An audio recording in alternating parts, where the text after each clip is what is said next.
মুসলমান রয়েছে, মুসলমানদের জন্য দুনিয়া রয়েছে, তাহলে মুসলমানরা পেরেশান কেন? আরো উত্তর শুনে নেন। এর উত্তর হলো রাসূল সাল্লাল্লাহু আলাইহি সাল্লাম বলছেন, আদ-দুনিয়া সিজনুল লিল মুমিন ওয়া জান্নাতুল লিল কাফির। দুনিয়া হলো মুমিনদের জন্য জেলখানা। কি খানা বলেন? জেলখানা।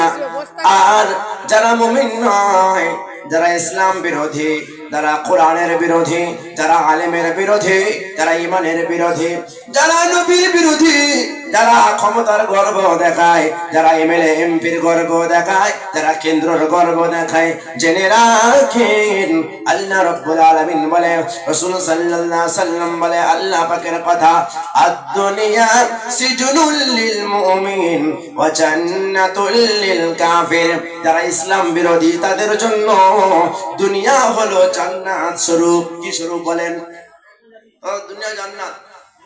তারা মজায় থাকবে, তাদের টাকা প্রচুর, তারা হেরে যেও জিতে যাবে। কি বলেন? হচ্ছে কিনা? তারা হেরেও জিতে যাবে। আপনাকে আশ্চর্য হলো হবে না, কেন? তাদের খেল দুনিয়াতে শেষ। আর আমাদের জন্য, ইমানদারদের জন্য দুনিয়া হলো জেলখানা। আচ্ছা বলুন, আমি জেলখানায় থেকে ইচ্ছা মতো খেতে পারবো? ইচ্ছা মতো পড়তে পারবো? আমি যদি জেলখানা থেকে বলে, স্যার আমাকে 5 স্টার হোটেলের খাবার খাওয়া,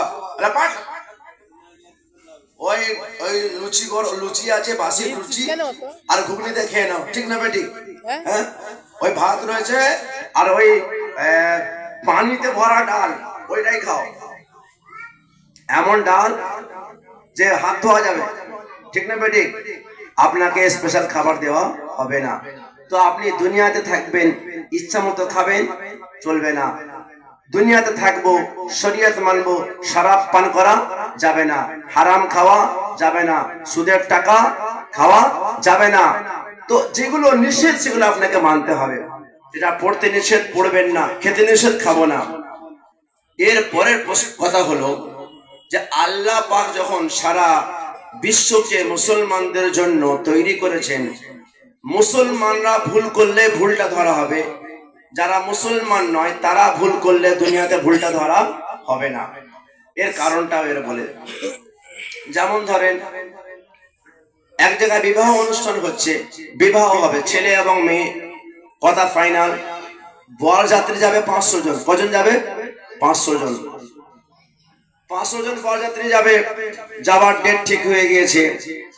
তো বিয়ের দিনে মেয়ের বাবা আয়োজন করবে কিনা?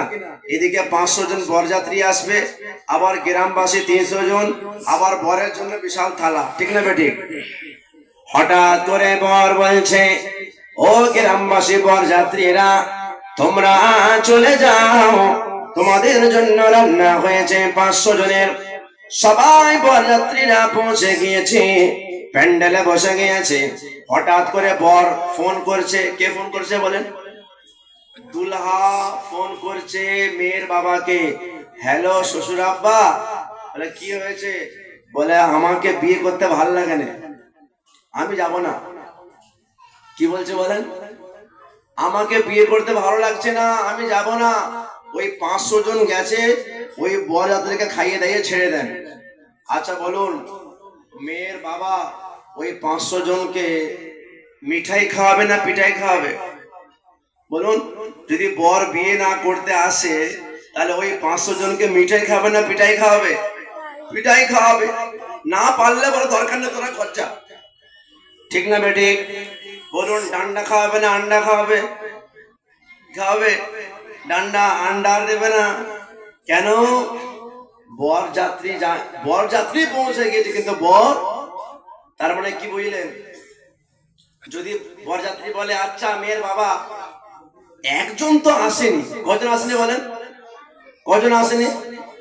একজন তো আসেনি, বর নাই বা এলো, আমরা তো 500 জন এসছি, খাইয়ে দাও না, খাবে? সে তখন বলবে, ও বরযাত্রীরা, এতগুলো প্যান্ডেল, এতগুলো ডেক, এত বিশাল ব্যাপার, এতগুলো আয়োজন একমাত্র বরের জন্য। কার জন্য বলো? বরের জন্য বর আসবে 500 জন খাবে, বর আসবে না 500 জন খাবে না। হ্যাঁ কিনা বলেন? তাই আল্লাহ পাক বলছেন যতদিন পর্যন্ত একটা ঈমানওয়ালা দুনিয়াতে থাকবে, যতই খ্রিস্টান 500 থাক কেন, 5 কোটি থাক কেন, বেঈমান 5 কোটি 5 লাখ থাক কেন, একটা ইমানদারকে লক্ষ্য করে আল্লাহ রাব্বুল আলামিন এই সারা বিশ্বের যত বেঈমান কাফির রয়েছে, খ্রিস্টান রয়েছে, ইহুদি রয়েছে, সকলকে রিজিক দান করবে। বলুন সুবহানাল্লাহ। ও মুসলমান বন্ধুরা, এখন আপনারা নিজেকে চিনতে পারলেন না আপনার দাম কি? কথা বোঝা যাচ্ছে? বিশ্বপুর রক্তলাবাসীরা আগে নিজেকে চিনুন, আপনারা কি জিনিস, আপনাদের কি সম্মান আল্লাহ পাক দিয়েছে আপনারা জানেন না? এখানে যতজন বসে আছে বয়ান শুনছেন, যতজন নাই বয়ান মাইক থেকে শুনছেন, আমার মায়েরা বোনেরা বাড়ি থেকে শুনছেন, সকলকে বলছি, এবং বাচ্চারা যারা বাচ্চা মক্তবে পড়াশোনা করছে কিংবা করছে না, এক একটা ইমানদার হলো আল্লাহর কাছে 7 আসমান জমিনের থেকে দামি। করেন সুবহানাল্লাহ। যারা বলা যাবে না সুবহানাল্লাহ? আজ আমরা আগে নিজেকে চিনতে শিখিনি। আপনি নিজেকে চিনলেন না, আল্লাহকে কি করে চিনবেন? আগে নিজেকে চিনুন। আল্লাহ আপনাকে কোন মর্যাদা দিয়েছে, কোন সম্মান দিয়েছে। পৃথিবীতে অসংখ্য কীট পতঙ্গ, জীব জন্তু, পশু পাখি সব তো আছে, কিন্তু আল্লাহ আপনাকে বাছাই করেছে, ঠিক না বেঠিক? মানুষ রূপে বাছাই করেছে। কোরআন কারিমে আল্লাহ পাক কসম খেয়ে বলছে ওয়াত-তিনি ওয়াজ-যাইতুন ওয়া তুরি সিনিন ওয়া হাযাল বালাদিল আমিন। আল্লাহ পাক কসম খেয়ে বলছেন, ইনজিরের কসম খেয়ে বলছেন, জাইতুনের কসম খেয়ে বলছেন, তুর পাহাড়ের কসম খেয়ে বলছেন। শুধু তাই নয়, মক্কার কসম খেয়ে বলছেন লাকাদ খালাকনাল ইনসানা ফি আহসানি তাকওয়িম। আমি নিশ্চয়ই মানুষকে সুন্দর আকৃতি দিয়ে সৃষ্টি করেছি। তারপরে আল্লাহ পাক বলছেন সুম্মা রাদাদনাহু আসফালা সাফিলিন। ও দুনিয়াবাসীরা, শুধু রূপ থাকলে হবে না, গুণ থাকতে হবে। এই রূপ নিয়ে তুমি কি করবে যদি তোমার আমল না থাকে? যখন মারা যাবে, মিনহা খালাকনাকুম ওয়া ফিহা নুঈদুকুম ওয়া মিনহা নুখরিজুকুম তারাতান উখরা। বলে তোমার সুন্দর চেহারা, সুন্দর গাজরের মতো নাক, টমেটোর মতো গাল, সুন্দর সুন্দর মাথার বাল, এবং সুন্দর সুন্দর তোমার ফিগার ওই মাটির তলায় পড়ে থাকবে।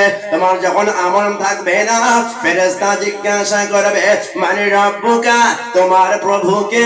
তুমি বলবে হা হা লা আদরি, আমি জানি না আমার প্রভুকে। তোমাকে ফেরেশতা জিজ্ঞাসা করবে মান নাবিয়ুকা, তোমার নবীকে? তুমি বলবে হা হা লা আদরি, আমি জানি না আমার নবীকে। ফেরেশতা লজ্জা দিবেন, এ আল্লাহর বান্দা, যে নবী তোমার জন্য রক্ত ঝরিয়েছে, তায়েফের ময়দানে ঝর্ণার মতো রক্ত ঝরিয়েছে, চোখের পানি ঝরিয়েছে। শুধু তাই না, বিশ্ব নবী মুহাম্মদুর রাসূলুল্লাহ সাল্লাল্লাহু আলাইহি ওয়াসাল্লাম তোমার জন্য মার খেয়েছে, সেই নবীকে চিনতে পারলে না। মান নাবিয়ুকা, সে বলবে আমি জানি না। আবার প্রশ্ন করা হবে মা দীনুকা, তোমার দিন কি বলো, তোমার ধর্ম কি বলো? সে কিছুই বলতে পারবে না। তারপরে আল্লাহ রাব্বুল আলামিন দেখিয়ে দেবে, ফেরেশতাকে অর্ডার দেবে, এ ফেরেশতা, এই কবর এর জন্য তুমি সংকীর্ণ হয়ে যাও। কি হয়ে যাও? সংকীর্ণ। বিশ্বে কোনো মানুষ কিন্তু দেখতে পাবে না। বলছে কবরের আযাব কত কঠিন, সইতে আমি পারিব না। কবরের আযাব কত কঠিন, সইতে আমি পারিব না। মৃত্যুর যন্ত্রণা কত কঠিন, সইতে আমি পারিব না। কবরের আযাব কত কঠিন, সইতে আমি পারিব না। মৃত্যুর যন্ত্রণা কত কঠিন, সইতে আমি পারিব না। ওই কবরের আযাব মানুষ সইতে পারবে না। তার জন্য মুহাম্মদুর রাসূলুল্লাহ সাল্লাল্লাহু আলাইহি সাল্লাম বললেন, এই কোরআন কারীমের আয়াত অবতীর্ণ হয়েছে, তোমাদেরকে আল্লাহ সুন্দর বানিয়েছে, আমলটা যদি সুন্দর না বানাও কবর তোমার জন্য ভয়ঙ্কর হয়ে যাবে। হাদিসের মধ্যে রয়েছে, এখন মানুষ মারা যায় আর কথা বলার ক্ষমতা থাকে না, নড়ার ক্ষমতা থাকে না, অনুভূতি করার কিন্তু ক্ষমতা থাকে, অনুভূতি করার ক্ষমতা থাকে। আমরা জানি সে কিছুই বুঝতে পারছে না, সব বুঝতে পারে। যদি নেককার হয় তার প্রতি ফেরেশতারা দরুদ পড়ে, রহমত অবতীর্ণ করে। দরুদ মানে এই দরুদ নয়, রহমত বর্ষণ করে। আল্লাহ পাকের রহমত বর্ষণ হয়, উলামাদের, ইমাম সাহেবদের, মুসল্লিদের দেশে দোয়া পায়। আর যদি বদ আমল হয়, বেআমল ওয়ালা হয়, সে যখন যায়, দুনিয়াতে অনেক রংবাজি করেছে, হয় নাকি বলেন? অনেক টাকার গরম, পয়সার গরম, ক্ষমতার গরম দেখিয়েছে, নেক আমল করেনি। তখন সে কি বলে? বলছে, আমি একটা মানুষ ছিলাম, আমার একটা নাম ছিল, সবার মতো আমার দেহে রক্ত পানি ঘাম ছিল, আমি একটা মানুষ ছিলাম। সে ভাবনায় বলে, বলে গায়ের জোরে, টাকার জোরে কথা বলেছে, অহংকারের বাহাদুরের সাথে চলেছি, অহংকারের বাহাদুরের সাথে চলেছে। বলছে নাম ধরে কেউ ডাকছে না, যখন আপনি মারা যাবেন আপনার আর নাম ধরে কেউ ডাকবে না, বলবে না স্যার শুয়ে আছে, বলবে ম্যাডাম শুয়ে আছে, বোন শুয়ে আছে, বাবা শুয়ে আছে, ছেলে শুয়ে আছে, আন্টি শুয়ে আছে, মাম্মা শুয়ে আছে, বলবে না, বলবে লাশ শুয়ে আছে, মাইয়েত শুয়ে আছে, ঠিক না বেঠিক? নাহলে বলবে ইংলিশে ডেড বডি, হ্যাঁ ডেড বডি। বলছে নাম ধরে কেউ ডাকছে না, নাম ধরে কেউ ডাকছে না, বলছে মরা লাশ, নাম ধরে কেউ ডাকছে না, বলছে মরা লাশ, দাফন হবে জলদি কখন নইলে সর্বনাশ। যেই বাবা আপনার জন্য 5 কাঠা জমি কিনেছে, 4 তলা বাড়ি করেছে, অঙ্কুর হাঁটি থেকে মার্বেল এনে বিছিয়েছে, ওই সন্তান আপনি যখন মারা যাবে আপনার জন্য পেরেশান। তাহলে হুজুরকে ফোন দেবে, ও মুকাদ্দাসি সাহেব, কালকে ফজরে না জানাজা না পড়িয়ে আজকে এশায় জানাজাটা পড়িয়ে দাও, বিদায় বিদায় দিয়ে দাও, ঠিক না বেটি? ঠিক না বেটি? ঘরে রাখতে চাইবে না, অথচ তারই বাবা ওই 5 তলা বিল্ডিং করেছে, তার বাবা ঘাম ঝরানো পয়সা বা ছেলেকে আদর করে কষ্ট করে মানুষ করে সবকিছু করেছে, কিন্তু যখন মারা যাবে ওই সন্তান চিন্তা করবে কখন বাপটাকে দাফন করতে পারলে বাঁচি। বলছে নাম ধরে কেউ ডাকছে না,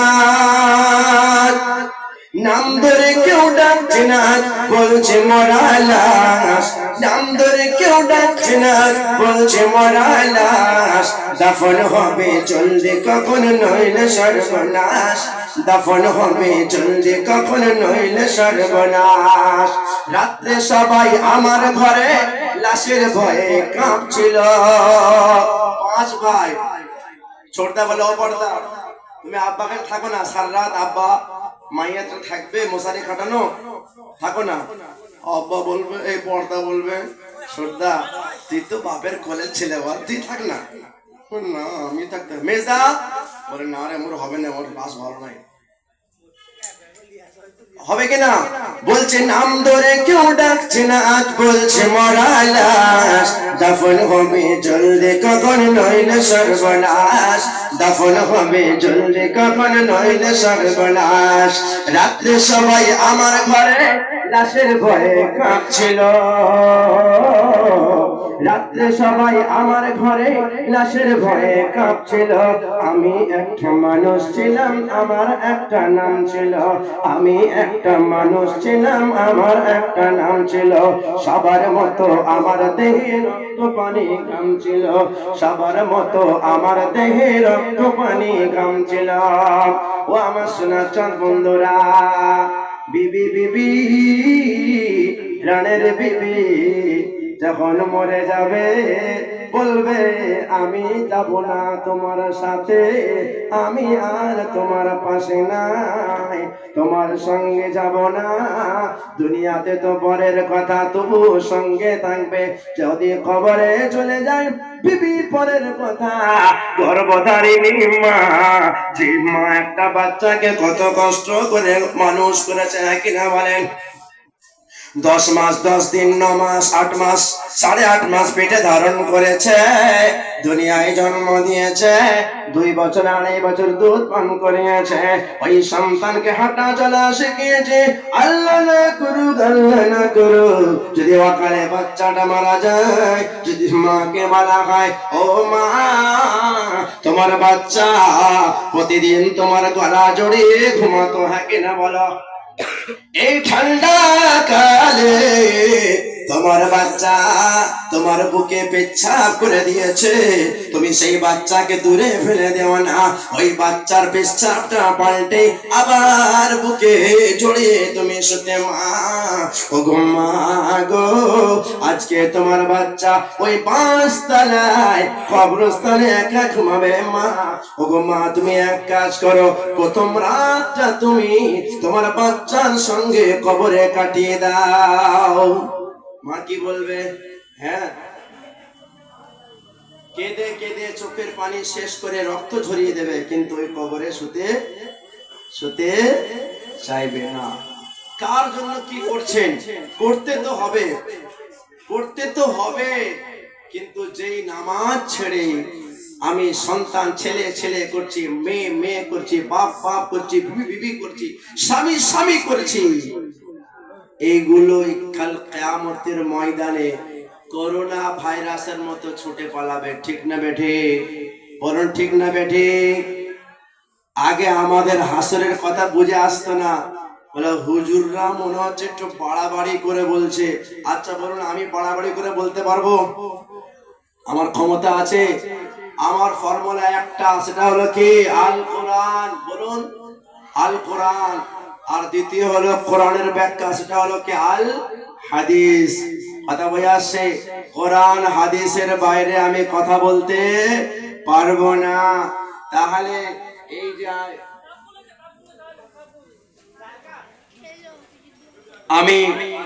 আমরা আলিমগণ আপনাদেরকে বলি, কাল কিয়ামতে কেউ কারোর সাথে লাগবে না। এটা 2019-এ বুঝে এসছে না? বুঝে আসেনি? বুঝে এসছে। 2020-তেও বুঝে এসছে। একটা ভাইরাস হয়েছিল সবাই জানি, করোনা ভাইরাস। কি বলুন? করোনা খাতুন নয়, করোনা ভাইরাস। তো এই যে করোনা ভাইরাস সবাইকে দুনিয়াতে শিখিয়ে দিয়েছে যে নিজের বাপের মরা লাশ করোনায় আক্রান্ত হয়ে মরে গিয়েছে, যখন বাড়িতে ফিরে আসছে ছেলে বলছে আমি স্পর্শ করব না। কেন করবে না? বলে যদি আমার করোনা হয়ে যায়। ঠিক না বেঠে? ঠিক না বেঠে? স্ত্রী স্বামী, স্বামী স্ত্রী, বাপ ছেলে, ছেলে বাপের লাশ স্পর্শ করছে না। ডক্টর সাহেব এমন হয়ে গিয়েছিল তখন, যেন মনে হচ্ছে ফেনিক কাগজে পলিথিনে মাংস কিনে আনা হচ্ছে, একটা পুরো ফুল প্যাক। ঠিক না বেঠিক? ডাক্তারকে খুঁজেই পাওয়া যাবে না, আতস কাঁচ দিয়ে খুঁজতে হবে কই ডক্টর কোথায় গেল। মানুষের মরার এত ভয়, কিন্তু মরতে তো হবে। ঠিক না? তাহলে করোনা ভাইরাসের মতো রোগ দিয়ে আল্লাহ পাক জানিয়ে দিয়েছে, যেমন দুনিয়াতে করোনার আক্রান্তর কারণে ছেলে বাপের জানাজা, বাপের লাশ আর বাপ ছেলের লাশে হাত দিতে ভয় করত, তাহলে কিয়ামতের যেদিনে কেউ কারোর হবে না, সেদিনে কি আপনি ভেবেছেন আপনার আব্বা, আপনার ছেলে, আপনার বিবি, আপনার স্বামী একটা নেকি দিয়ে আপনাকে হেল্প করবে? হ্যাঁ, কোরআন পরিষ্কার বলে দিয়েছে কখনো সম্ভব, বলুন কখনো সম্ভব নয়। তাহলে বাঁচতে গেলে ইহকাল পরকাল একটাই রাস্তা, সেটা কি? সব সমস্যার সমাধান। আমার সঙ্গে বলুন, আমি একা, আমি একটু বিরক্ত করবো, কারণ আমি একা গাইবো না, সবাইকে নিয়ে গাইবো। আর আমি একা বকবো না, সবাইকে নিয়ে বকবো। এখানে অনেকে আমার পুরনো দর্শক আছে, পুরনো ছাত্র আছে, ওখানে বসে আছে, যে আমি একা বকি না, বকি সবাইকে বকাই। এটা আমার সঙ্গে বলুন, সব সমস্যার সমাধান।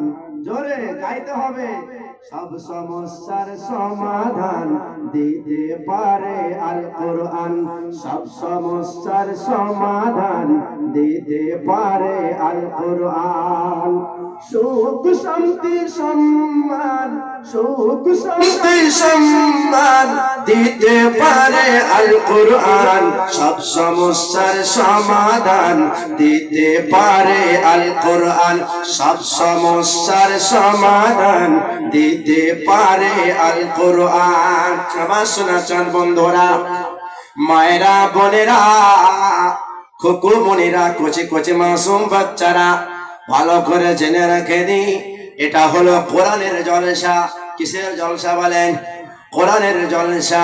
কোরআন যখন আমি মানব, কোরআন আমি যখন ধরব, কোরআন পাক বলে ফামান তাবিআ হুদায়া ফালা খাউফুন আলাইহিম ওয়ালা হুম ইয়াহজানুন।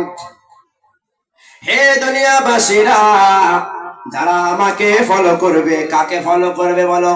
কোরআনকে ফলো করবে। যারা কোরআনকে ফলো করবে, ফামান তাবিআ হুদায়া, যারা কোরআনকে ফলো করবে, ফালা খাউফুন আলাইহিম ওয়ালা হুম ইয়াহজানুন। তারা দুনিয়াতে কোনো ভয় ভীতি করবে না, তাদের দুনিয়াতে কোনো ভয় থাকবে না, আর আখিরাতেও কোনো চিন্তিত হবে না। বলেন সুবহানাল্লাহ। আমরা অনেকে দুনিয়াতে ভয় খাই না, আর ভয় খাই না। কেমন ভয় খায় একটু মনে করিয়ে দেবো।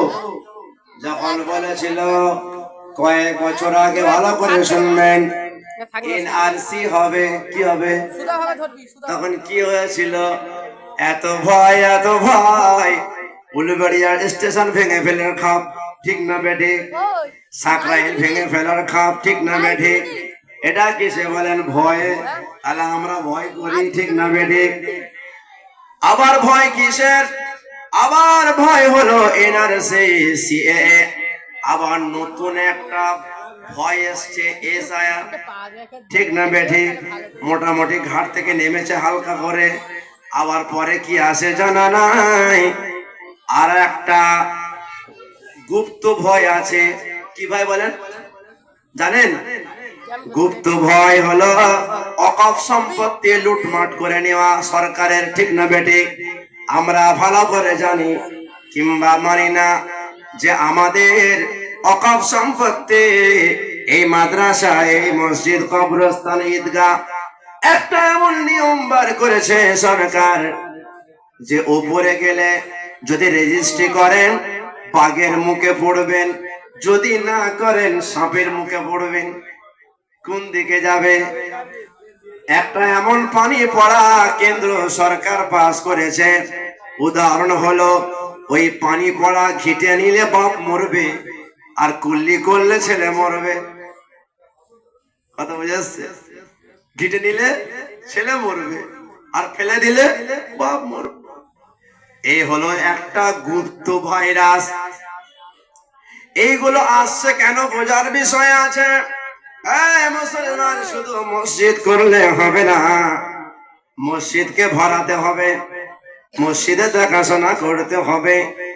যদি এখনই বলা হয় মসজিদে ভাঙা হবে, আমরা রথতলাবাসী, আমাদের থাকতে মসজিদ ভাঙবে, এসে দেখবার দেখ। আমরা কি বলবো? বলে মসজিদ কে লিয়ে সর কটা সকতে হ্যাঁ, ঠিক না বেটে? মসজিদের জন্য মাথা কাটিয়ে দেব, কিন্তু মসজিদ মে সর ঝুকা नहीं सकते, ঠিক না বেটি বলেন? যদি বলা হয় নামাজ পড়ো, আমি হয়ে যাব জড়ো জড়ো, এক্ষুনি সরো। তাহলে যদি বলে মসজিদ ভাঙা হবে, বলে তো সাহস কি রে? बोले मस्जिद के लिए सर कटा सकते हैं, मगर मस्जिद में सर झुका नहीं सकते। বাবরি মসজিদ শহীদ হয়েছে, আমারও দুঃখ, আপনারও দুঃখ, ঠিক না বেঠিক? সবার দুঃখ। কিন্তু একটু ভালো করে জানুন শহীদ কেন হয়েছে, শহীদ কি কারণে হয়েছে। মুসলমান, আমরা খোঁজ নিয়ে দেখেছি, ওই বাবরি মসজিদ বিশাল আকারে মসজিদ ছিল, ওখানে আস্তে আস্তে নামাজি কমে গেল, আস্তে আস্তে আজান বন্ধ হয়ে গেল। যে এলাকায় আজান হবে না, শয়তান গ্রাস করে নেবে, শয়তান হামলা করে নেবে। যখন আজান বন্ধ হয়ে গেল, আস্তে আস্তে নামাজ বন্ধ হয়ে গেল, আর নামাজ কেউ পড়ে না, আর আজান কেউ দেয় না। এমনকি একটু সময় এমন এসে গেল, ও আমার সনাতন বন্ধুরা, আজকে দুঃখের কথা বলি, আমরা মসজিদ করতে ভালোবাসি, কিন্তু মসজিদ রক্ষা করতে ভালোবাসি না। আমরা মসজিদ করলে অনেক মসজিদ তৈরি করে, যখন মসজিদ কেউ ভেঙে দেয়, আমরা হিন্দু ভাইদেরকে দোষিত করে দিই, আমাদের ভাইদেরকে দোষিত করে দিই। কিন্তু আসল রহস্য যদি খুঁজে বার করা হয়, আসল দোষী হলো আমরা, ঠিক না বেঠিক বলেন? একমত কিনা বলেন? এই মুসলমান, অযোধ্যায় গিয়ে ভালো করে একবার ঘুরে আসবেন। বিশ্বের অনেক জায়গায় ঘুরেছেন, একবার অযোধ্যায় ঘুরে আসবেন। হিন্দু ভাইদেরকে জিজ্ঞাসা করবেন, এই বাবরি মসজিদ শহীদ হবার পিছনে রহস্য কি? তারা বলবে, একটা সময় এমন ছিল, তোমাদের মুসলমান নাইতে নামাজ পড়তে আসা বন্ধ করে দিয়েছিল, এখানে আজান হয় না, নামাজ হতো না, এমনকি এই মসজিদে আলো জ্বালাবার মতো লোক ছিল না। আমরা হিন্দু ভাইরা, আমরা চিন্তা করলাম, মন্দির যেমন আমাদের সম্মানের জিনিস, মসজিদ তেমন সম্মানের জিনিস, গির্জা তেমন সম্মানের জিনিস, যে যা ধর্ম সে তার কাছে। আমরা কি করতাম, ওই মসজিদে, মুসলমানদের মসজিদে আমরা বহু বছর পর্যন্ত বাতি জ্বালিয়ে এসছে, সন্ধ্যা বাতি যাকে বলা হয়। আমার ভাইরা, সব ধর্মের মতো কিছু লোক দুষ্ট আছে, হ্যাঁ কিনা বলুন? কিছু লোক দুষ্টুর কারণে, কিছু লোক দুষ্ট হবার কারণে সবাই দোষী হবে না, ঠিক না বেঠিক? যদি কিছু মুসলমান দোষ করে, সব মুসলমান দোষী হবে না। যদি কিছু হিন্দু ভাই দোষ করে, সব হিন্দু দোষী হবে না, ঠিক না বেঠিক? তো তারপরে বিশেষ একটা দল, তারা প্ল্যানিং করলো ওই মসজিদের প্রতি হামলা করতে হবে। তার মধ্যে বিখ্যাত সব থেকে প্রথম যে হামলা করেছিল, যার নাম হলো বলবীর। কি নাম বলেন? চলে বলুন, কি নাম? বলবীর। আর একটা হলো ধর্মেন্দ্র, আর একটা হলো শিবপ্রসাদ। এই তিনটা ব্যক্তি এমন ছিল, যারা ওই মসজিদ ভাঙার জন্য প্রথমে হাতুড়ি চালিয়ে দিয়েছিল। এ মুসলমান, আমি সারা জীবন নামাজ পড়লাম, কিন্তু নামাজ পড়লাম, মসজিদ গড়ার সুযোগ পেলাম না। আমরা হয়তো হেদায়েত সঠিক ভাবে পেলাম না, কিন্তু যে বাবরি মসজিদ প্রথমে ভাঙতে গিয়েছিল বলবীর, ওই বলবীর বলে, আমি যে প্রথম আঘাতটা মসজিদ বাবরি মসজিদের বাবরি মসজিদের যে গম্বুজ ছিল, ওই গম্বুজটাই প্রথম হাতুড়ি আমি লাগিয়েছিলাম। বাবরি মসজিদ যখন শহীদ হয়ে গেল, হিন্দু মুসলমান মারপিট চারিদিকে হয়ে গেল, ঠিক না বেঠিক? অনেকের জান চলে গেল, প্রাণ তো সবারই একই, হিন্দুর যাক আর মুসলমানের যাক, ঠিক না বেঠিক বলে? সবারই প্রাণ সম্মান, কিন্তু ভুলের কারণে অনেকের প্রাণ চলে গেল। এবার আসল কথা হলো, হেদায়েতের মালিক কে বলেন? কে বলেন? হেদায়েতের মালিক আল্লাহ। যেই বলবীর প্রথম বাবরি মসজিদের গম্বুজে হাতুড়ি মেরেছিল, তার বুকে যন্ত্রণা শুরু হয়ে গেল। কি হলো বলেন? এটা কোনো তৈরি করা ঘটনা নয়। আজকে বাড়িতে গিয়ে মোবাইলে সার্চ করবেন, মিস্টার গুগল আপনাকে বলে দেবে যে প্রথম যে আঘাত মেরেছিল তার নাম কি। সে আবার সে আবার মুসলমান হয়ে গেছে। সুবহানাল্লাহ বলা যাবে না? জোরে বলা যাবে না? ওই বলবীর তার বুকের যন্ত্রণা শুরু হয়ে গেল। বুকের যন্ত্রণা যখন শুরু হয়ে গেল, পয়সার কমি ছিল না। কেন যারা তাকে খেলাচ্ছিল বড় বড় পয়সাওয়ালা, ঠিক না বেঠিক? তাদের পয়সা বিশাল। বড় বড় হসপিটাল, ডাক্তার, নার্সিং হোম ঘুরে গেল, কিন্তু কোনো ওষুধ কাজে লাগে না। কারণ হলো ওষুধ আপনি খাবেন, যাই খান না কেন, আসল শেফা কে দেয় বলেন? কে ভালো করে? ওই জন্য আমরা ওষুধ খাওয়ার আগে কি বলি? আল্লাহু শাফি আল্লাহু কাফি বলি কিনা বলেন? যখন বলবীর বারবার ওষুধ খায়, ট্রিটমেন্ট করে, এক্সরে করে, ইনজেকশন নেয়, সেলাইন নেয়, বলবীরের বুকের যন্ত্রণা ভালো হয় না। তখন কি করলো? একজন বিখ্যাত আলিম, তিনি এখনো বেঁচে আছেন, নামটা জেনে নেন। তার নাম হলো হযরত মাওলানা কালিম সিদ্দিকী। কি নাম বলেন? কি নাম বললাম? কালিম সিদ্দিকী। কালিম সিদ্দিকী তেনার কাছে পৌঁছালো। তিনি একটা বড় মাপের আলেম, আর তিনি সবার কাছে তাবলীগ করে। আমরা মুসলমানের মধ্যে তাবলীগ করি, কিন্তু সেই কালিম সিদ্দিকী মন্দিরেও যে মানুষকে বোঝায়, মসজিদে গিয়েও মানুষকে বোঝায়। বোঝানোর কাজ, তুমি মানো না মানো তোমার বিষয়, তোমার তোমার স্বাধীনতা আছে, আমাকে বোঝাতে পারে। ওই কালিম সিদ্দিকের কাছে বলবীর পৌঁছে গেল। বলবীর তখন বলে, ও হুজুর গো, আমার বুকের যন্ত্রণা, যেদিন থেকে আমি বাবরি মসজিদ উপরে আঘাত করেছিলাম, আমার বুকের যন্ত্রণা আর ভালো হয় না। তখন কালিম সিদ্দিকী সাহেব বলে, ও বলবীর, আমার মনে হয় আল্লাহ তোমার প্রতি নারাজ হয়ে গেছে। তুমি আল্লাহকে মানো আর নাই মানো, গড বলো, ঈশ্বর বলো, ভগবান বলো, আর যাই বলো না কেন, সে তোমার প্রতি নারাজ হয়ে গিয়েছে। বলে উপায় কি? বলে যা বলবো তাই শুনবে? বলে হ্যাঁ শুনবো। বলে তুমি এক কাজ করো, তুমি কালমা পড়ে নাও। বলে সুবহানাল্লাহ। কে কালমা পড়ছে? যে বাবরি মসজিদ ভাঙার মাস্টার মাইন্ড, যে প্রথমে আঘাত করেছে। চিন্তা করুন, ভাবুন, সেই কালিম সিদ্দিকের হাত ধরে সে পড়ল কালমা লা ইলাহা, জোরে বলেন লা ইলাহা ইল্লাল্লাহ, লা ইলাহা ইল্লাল্লাহ মুহাম্মাদুর রাসূলুল্লাহ সাল্লাল্লাহু আলাইহি ওয়াসাল্লাম। যখন সে কালমা পড়ল, ইসলাম গ্রহণ করে নিল, ভালো করে জানবেন আল্লাহ শিফা দিনেওয়ালা। আপনি যতই ডাক্তার দেখেন না কেন, যতই মেডিসিন ব্যবহার করেন না কেন, আল্লাহ না ভালো করলে কেউ ভালো করতে পারবে না। সে যখন কালমা পড়ে নিল, আল্লাহ রাব্বুল আলামিন কি করলেন? তার বুকের যন্ত্রণাটা ভালো করে দিলেন। বলেন সুবহানাল্লাহ। আচ্ছা বলুন, তাকে আল্লাহ পাক ঈমানটা হাতে ধরে শেখায়নি? ঠিক না বেঠিক? তাকে আল্লাহ পাক শিখিয়ে দিলেন, পরিষ্কার জানিয়ে দিলেন। সে যখন কোটি কোটি টাকা খরচা করেছে, বুকের যন্ত্রণা সারাতে পারেনি, আর একটা কালিমা পড়ে বুকের যন্ত্রণা সেরে গেল।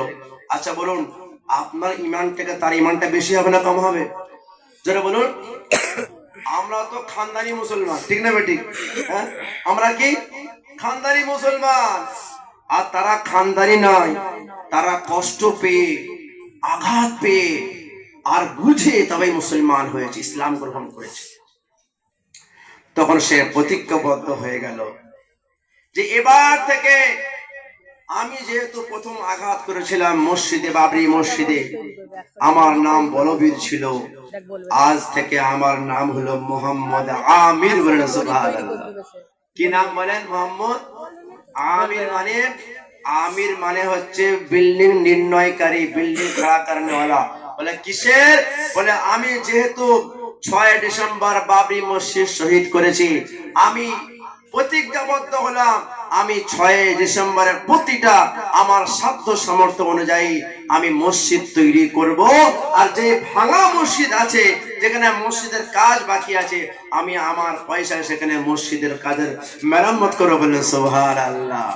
সারা জীবন সে তাই করেছে। ইতিহাস দেখুন, এটা বাইরের ইতিহাস নয়, এটা আমেরিকার, ইটালির নয়, ফ্রান্সের নয়, এটা ভারতে। আপনারা জানতেন? এটা জানতেন? জেনে রেখে নেবেন। এবারে সার্চ করবেন যে হুজুর কি বললো। সে কত জায়গায় মসজিদ তৈরি করেছে তার লিস্ট আছে। 6 ডিসেম্বরে সে কত জায়গায় মসজিদ তৈরি করেছে। আর ওই আমির সাহেব আমাদের হাওড়া জেলাতেও এসেছিলেন কয়েক বছর আগে, কিন্তু উনি এখন কিন্তু মারা গিয়েছেন 2021 সালে। 2021 সালে আগে নাম ছিল বলবীর, এখন নাম হলো মোহাম্মদ আমির। সে এখন মারা গিয়েছে। সে মসজিদে যখন বাবরি মসজিদ ভাঙছিল, বলুন, যদি সেই অবস্থায় মারা যেত, তার ঠিকানা কোথায় হতো? সোজা জাহান্নাম। কিন্তু জাহান্নামের ঠিকানা হয়েও আল্লাহ তাকে জান্নাতের ঠিকানায় পাঠিয়ে দিলেন। বলুন, বলুন সুবহানাল্লাহ। আল্লাহ তাআলা কি না পারেন, তাহলে বোঝা কি গেল? শুধু মসজিদ করলে হবে না, মসজিদ ওয়ালা হতে হবে। যে সেটা বলছিলাম, যে মসজিদ যখন ভাঙা হবে বা মসজিদ যদি আঘাত হবে, আমরা কি বলবো? বলে মসজিদ কে লিয়ে সর কটা সকতে হ্যাঁ, मगर मस्जिद में सर झुका नहीं सकते, मगर मस्जिद में सर झुका नहीं सकते। যদি এই মনোভাব আপনার থাকে, তাহলে আপনি জীবনে সফল হতে পারবেন না। অরতলাবাসী, বীরসুপুরবাসী ভালো করে শুনে রেখে দেন, আজকে প্রতিজ্ঞাবদ্ধ হয়ে যান, আমরা আল্লাহর মসজিদকে আবাদ করব। বলে ইনশাআল্লাহ। জোরে বলো না ইনশাআল্লাহ। ইনশাআল্লাহ বলতে ভয় লাগছে নাকি? অনেক সময় ভয় লাগে। কেন বলুন তো? যদি আল্লাহ কবুল করে নেয় কি হবে? কবুল করলে ভালো না খারাপ? ভালো না খারাপ? ভালো। তাহলে এই আপনাকে মসজিদ,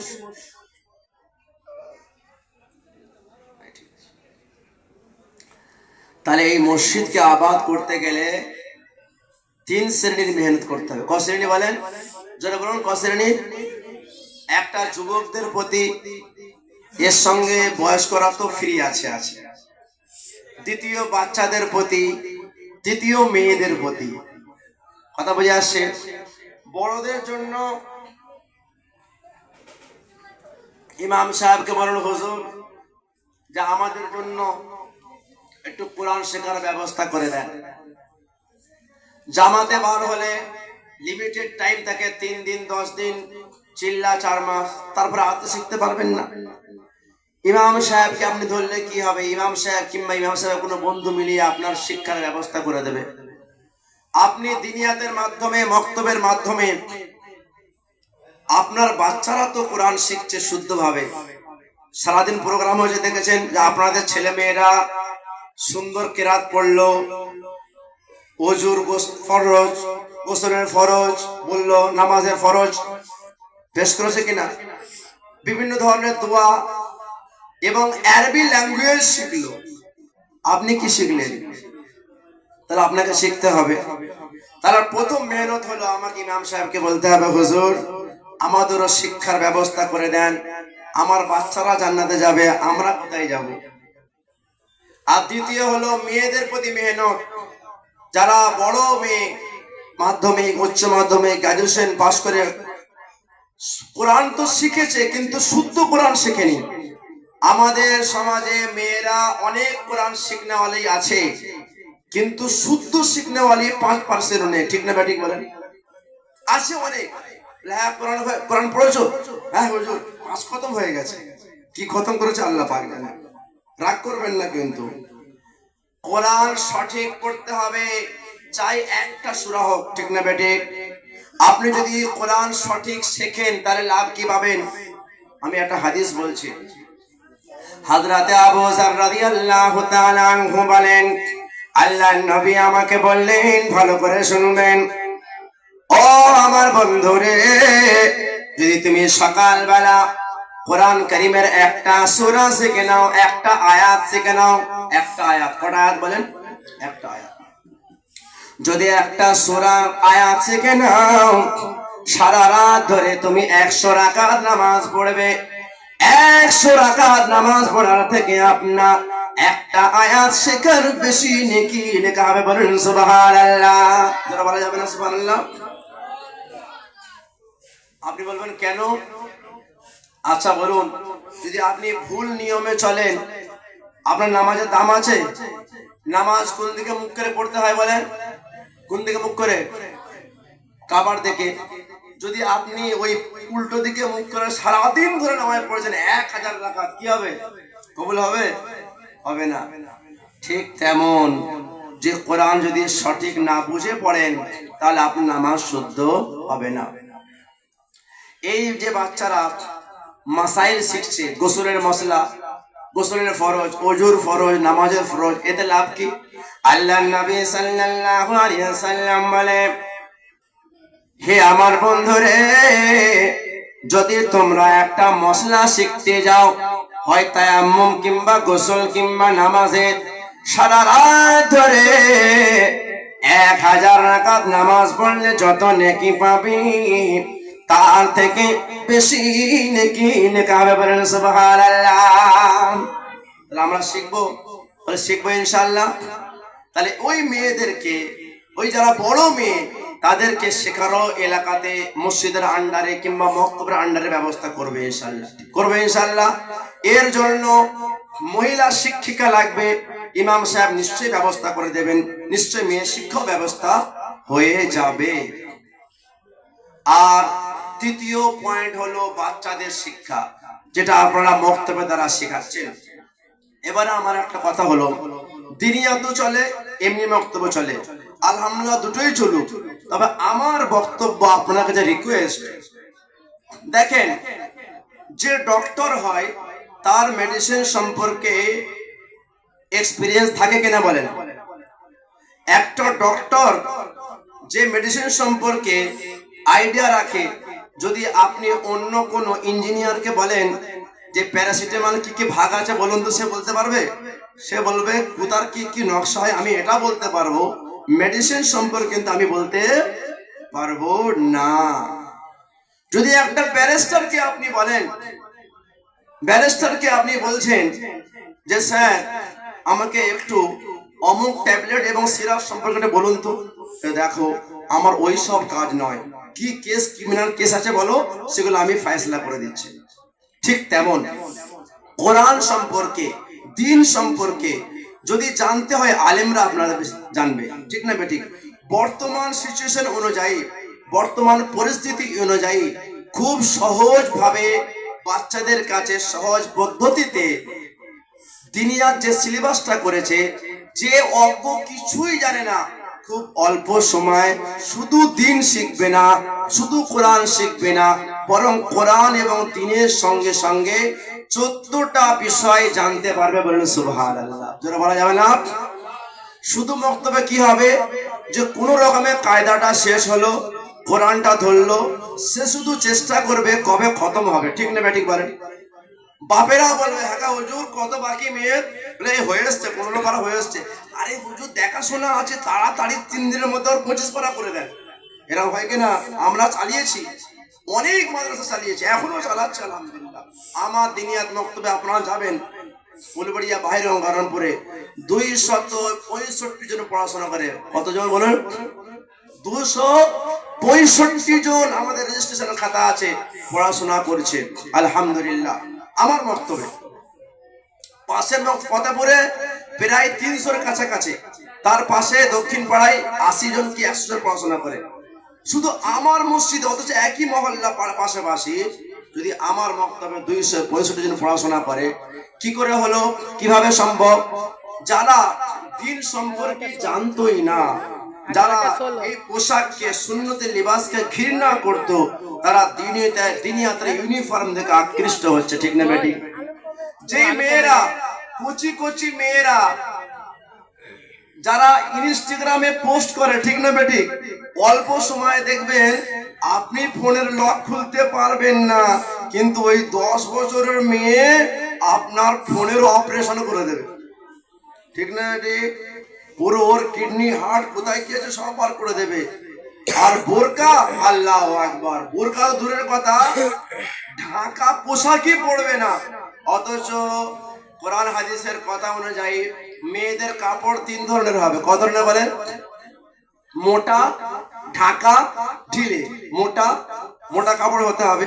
আর মেয়েরা মোটা পছন্দ করে না, পাতলা ফিরফিরে মশারির মতো পড়বে, ঠিক না বেটি? আর ঢাকা পড়বে না, ফাঁকা পড়বে, ঢিলে পড়বে না, টাইট পড়বে। কিন্তু দিনিয়াতের মাধ্যমে এই 3টে জিনিস সম্ভব হয়েছে বলে আলহামদুলিল্লাহ। মোটা পোশাকও পরা শিখছে, ঢাকা পোশাকও পরা শিখছে এবং ঢিলে পোশাকও পরা শিখছে। যে মেয়ের মায়েরা জীবনে আমার চোখের দেখায় বোরকা পরার কথা উন্না পর্যন্ত পড়েনি, তাদের মেয়েরা বোরকা পড়ছে। আর মায়েরা লজ্জাতে মেয়ের কারণে সেও বোরকা পড়ছে বলে সুবহানাল্লাহ। এটা দিনিয়াতের ফায়দা। দিনিয়াতের বাচ্চার পড়া দরুন শুধু সেই বাচ্চা নয়, সেই বাচ্চার পুরো পরিবেশ তৈরি হচ্ছে। আচ্ছা আপনারা বলুন, আপনাদের এলাকায় মিশন আছে? তো আছে, এখানে ইংলিশ মিশন, ইংলিশ মিডিয়াম আছে? আছে।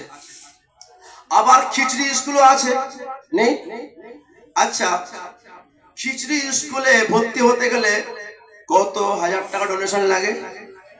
লাগে? ঘর বয়ে আসবে। হ্যাঁ, তোমাদের ছেলে হয়েছে না? বলে হ্যাঁ।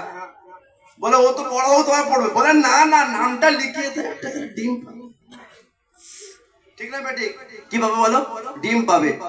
খিচড়ি স্কুল চলছে, বাচ্চাদের থেকে বাচ্চার মায়েরা বেঁচে যাচ্ছে, ঠিক না? কি টিফিন নিয়ে, নাহলে ব্যাগ নিয়ে। আচ্ছা, সবাই খিচড়ি স্কুলে ভর্তি করায়, কিন্তু কেউ পড়াশোনার জন্য ভর্তি করায় না। একটা নাম এন্ট্রি রইলো, একটা ডকুমেন্টস হয়ে গেল, ঠিক ওই ডিম খিচড়ি যা পায় একটু প্র্যাকটিস হয়ে গেল। খিচড়ি স্কুলে প্র্যাকটিস করায় আর আলামিনে কি করায়? ভর্তি করায়। খিচড়ি স্কুলে ফ্রিতে, তাও পড়তে চায় না।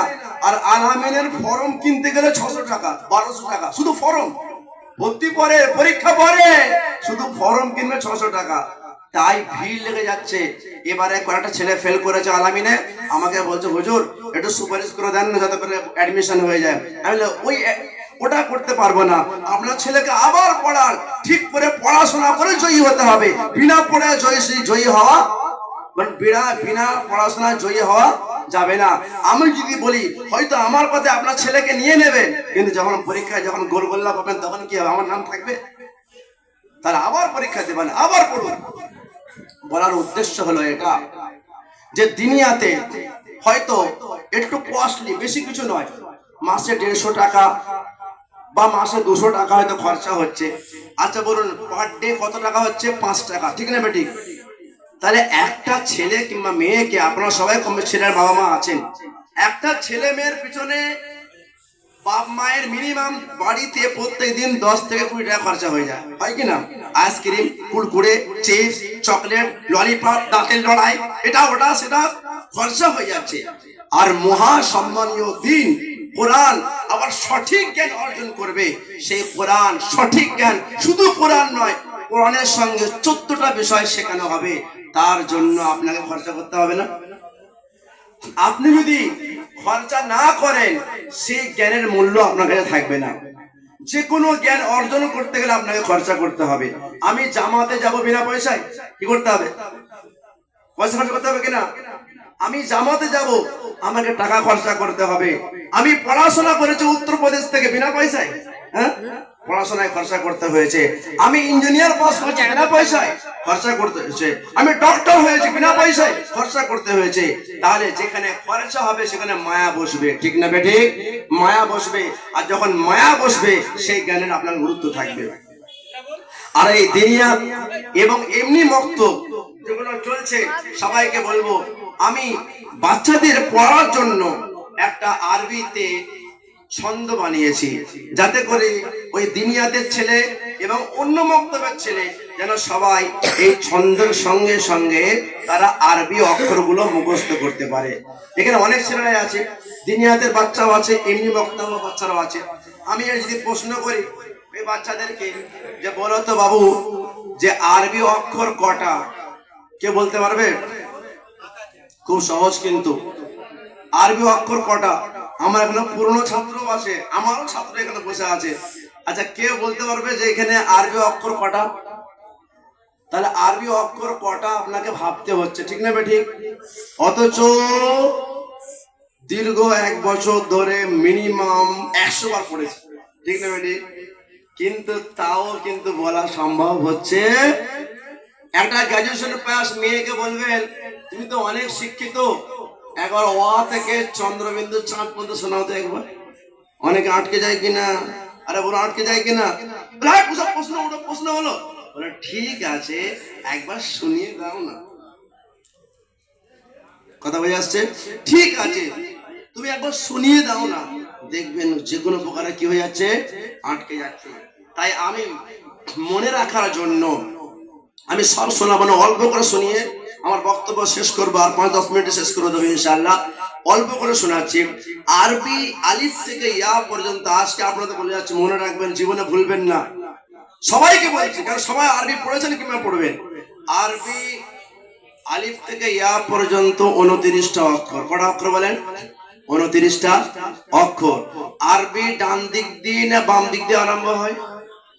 ডান দিক দিয়ে আরম্ভ হয়। আরবি অক্ষরকে আরবিতে কি বলা হয়? কে বলতে পারবে? কি বলা হয়?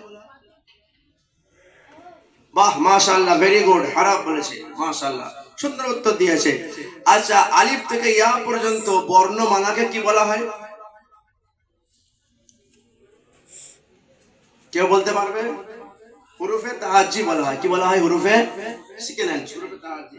আমি এইগুলো সহজ ভাবে, যাতে করে ছেলে মেয়েরা মুখস্থ রাখতে পারে, এবং ছেলে মেয়েরা বাপেরাও মুখস্থ রাখতে পারে, মায়েরাও মুখস্থ রাখতে পারে।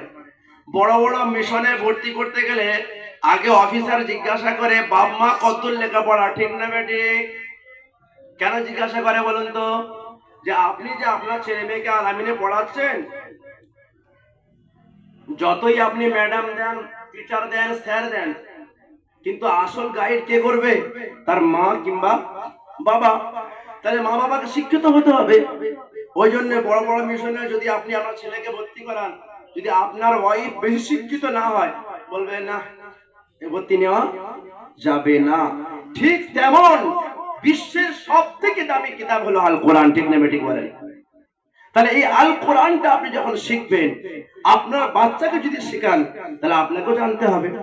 তাহলে কেমন ভাবে জানবেন? আমি কয়েকটা বলছি, বাকিটা পরে আপনারা আমার চ্যানেল থেকে শুনে নেবেন। বিভিন্ন চ্যানেলে আমার ছাড়া আছে, বলবেন আলিফ থেকে ইয়া পর্যন্ত ছন্দ, আপনারা ঠিক পেয়ে যাবেন। বাংলাদেশের চ্যানেলও আছে, মুর্শিদাবাদ চ্যানেলও আছে, উলবেড়িয়াতেও আছে, বিভিন্ন জায়গায় পেয়ে যাবেন। আমি অল্প করে বলছি। আলিফ থেকে ইয়া পর্যন্ত, যেমন আলিফে বলে আল্লাহ ছাড়া কেহ উপাস্য নাই। এটা কিসের মানে বলেন? লা ইলাহা ইল্লাল্লাহ। আলিফে বলে আল্লাহ ছাড়া কেহ উপাস্য নাই। আলিফে বলে আল্লাহ ছাড়া কেহ উপাস্য নাই। বা বলে বেহেশত ছাড়া কোথাও মজা নাই। মজা আছে? তা বলে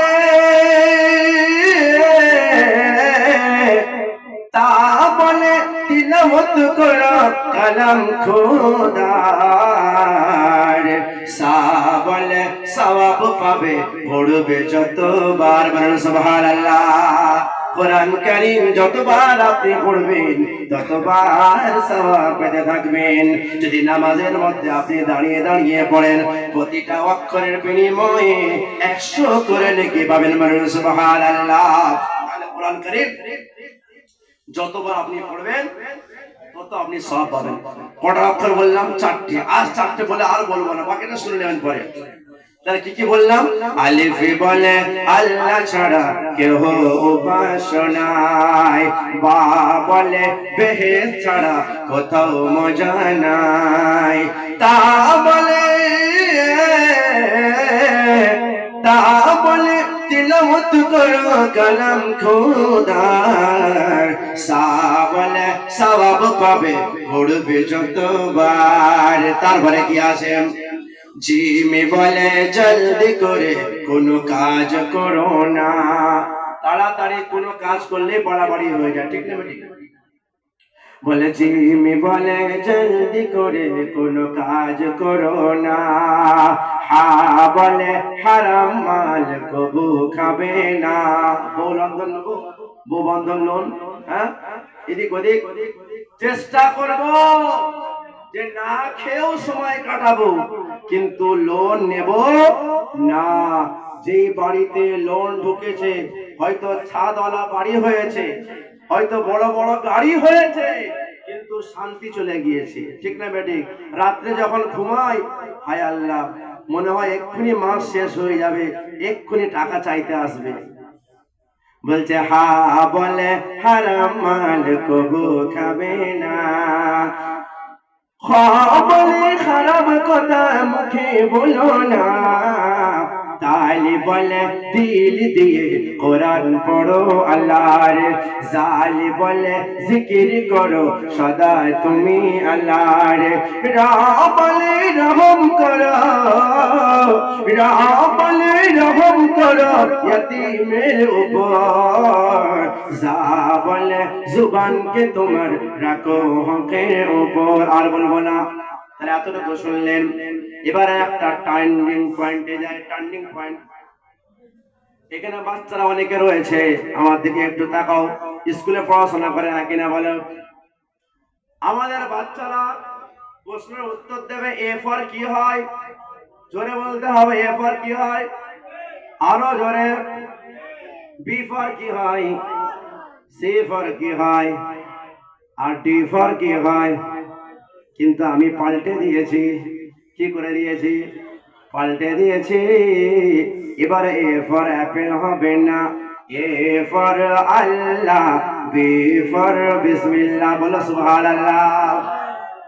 সবাই বলো A for Allah, B for বিসমিল্লাহ, A for Allah, B for বিসমিল্লাহ, সি ফর কলম, ডি ফর দিন। বলো সুবহানাল্লাহ। আবার ছন্দ বানিয়েছি। এ বলে আল্লাহকে সদা ভয় তুমি করো, বি বলে বিসমিল্লাহ বলে কাজ শুরু করো। যে কোনো কাজ যদি বিসমিল্লাহ বলে শুরু করে, কাজ ভুল হবে না, সঠিক হবে। কি হবে? সঠিক হবে। অনেকে বলে হুজুর আলমারিতে টাকা রাখি, খালি গুলিয়ে ফেলি, হারিয়ে যায়। বলে খালি চাবি হারিয়ে যায়। মেয়েরা বলে হুজুর আমার কানের দুল কোথায় রেখেছে, হয়েছে আমার ভুল, খুঁজে পাইনি, এটা করে দেন কিছু। বলছে বিসমিল্লাহ বলে রেখেছো, বলে ওটাই তো হয়েছে ভুল। বলে যখন তুমি বিসমিল্লাহ বলে রাখবে, তোমার ওই সোনা, ওই রূপা, ওই টাকায় শয়তান হাত লাগাতে, বলেন হাত লাগাতে পারবে না। তাই বলছে কি, এ বলে আল্লাহকে সদা ভয় তুমি করো, এ বলে আল্লাহকে সদা ভয় তুমি করো, বি বলে বিসমিল্লাহ বলে কাজ শুরু করো, সি বলে, সি বলে কলমে খোদার লেখা আছে সাফ, ডি বলে দিন শিখলে, কি শিখলে, কি শিখলে, ডি বলে দিন শিখলে গুনাহ হবে মাফ, ডি বলে দিন শিখলে গুনাহ হবে মাফ। আমি সব বলছি না, এটাও আপনারা পেয়ে যাবেন। মোবাইলে সার্চ করবেন, ইউটিউবে গিয়ে নিউ এবিসি, নিউ এবিসি, কি বলবেন, নিউ এবিসি, আমাকে দেখতে পেয়ে যাবেন। আর পরিপূর্ণ লেখা আছে। আর একটা মজার বিষয় বলে শেষ করে দেবো, সেটা হলো কি, আরবি আলিফ থেকে ইয়া পর্যন্ত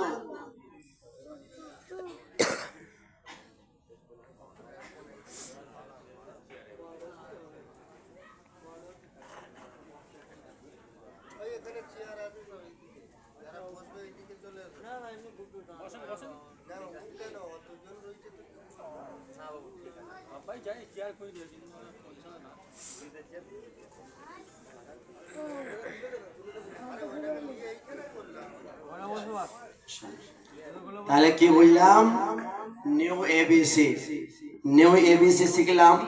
এবং আলিফ থেকে ইয়া পর্যন্ত ছন্দ অল্প করে শুনলাম। আলিফ থেকে ইয়া পর্যন্তের মধ্যে দুটো অক্ষরের কথা বলবো। সবাই জানে একটা আছে লাম, আর একটা কি আছে? লামের পরে কি আছে?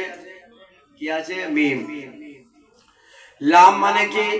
লাম মানে লা ইলাহা ইল্লাল্লাহ, আর মিম মানে মুহাম্মাদুর রাসূলুল্লাহ সাল্লাল্লাহু আলাইহি সাল্লাম।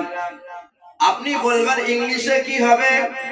ও আমার বন্ধুরা, আমাদের চিন্তা করার সময় নাই।